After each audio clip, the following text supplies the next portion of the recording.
the first one. So when x is -2, since negative 2 is less than 1, we're going to use this equation. So we're going to plug in -2 for x's, so 2 plus 1. So 2 times -2 is going to be -4. -4 plus 1 is -3.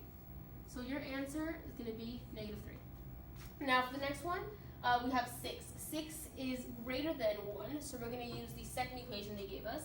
So 2 times 6 plus 3. I'm going to distribute, that's -12 plus 3 is -9.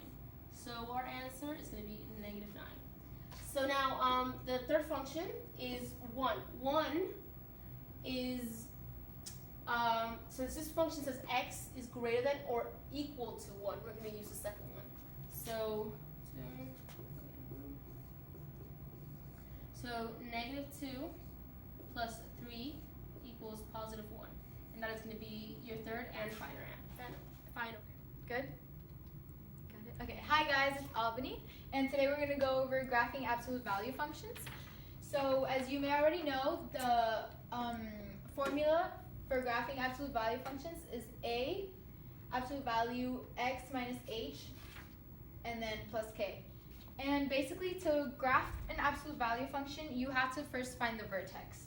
And to find the vertex, you just have to combine h and then k. So in our problem, as you can see, k is whatever is next to the x. So then if it's positive, it would be whatever it is the opposite of what's in the function. So that would be the vertex would be -1, as this is +1, and then the k, which is the y-coordinate of the vertex, would be +3. So we graph this, which is the vertex, -1, and then you go up 3. So this is the vertex. And then the next thing you need to find is the slope. And the slope will always be a, which is in front of the absolute value. So now that we have the vertex, we have to figure out the rest of the coordinates. So if you've ever seen this type of graph, you know that it either goes up, like that, or it goes down, right? Okay. Now, this number right here, A, tells you whether it goes, if it's going to be facing upward or if it's going to be facing downward. If it is a negative number, then it's going to be facing downward. If it's positive, it's going to be facing upward, right? So this one, in this example, it is a positive number, so therefore it's going to be going upward, right? And now I'm going to show you how you find the rest of the coordinates. So you're going to work with -2, 1 over to the and 0, and then -3 and 1.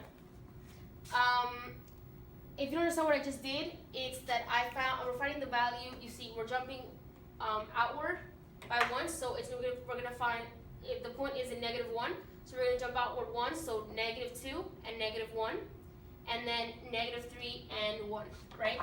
So we're gonna basically plug these in, and then we're gonna find the y value.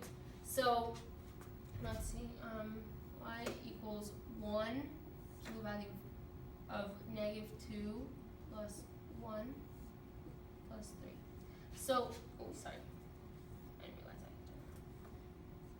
Okay, so the absolute value of -2 plus 1 is -1. Absolute value of 1 is 1. So 1 times 1 plus 3, that's going to be 1. 1 plus 3 equals 4. That's 4. We're going to do the same thing, but for 0. It's going to give you 4, so y equals 4. So that's going to be 4. And now we're going to do it for -3. -3 plus 1 is -2. -2 times 1 is, 2 plus 3. Absolute value of -2 is 2, so 1 times 2 plus 3 is going to be 2, plus 3 is going to be 5, so y equals 5. 5 right here. And then we're going to do it for 1.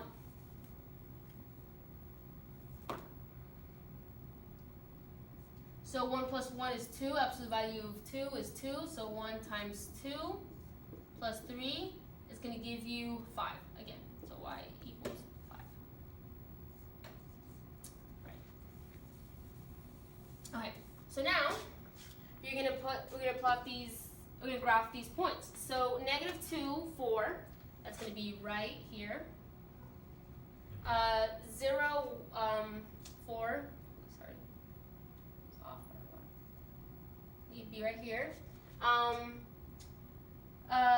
Negative 3, 5, right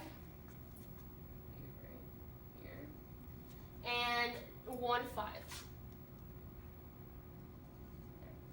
then you just connect them,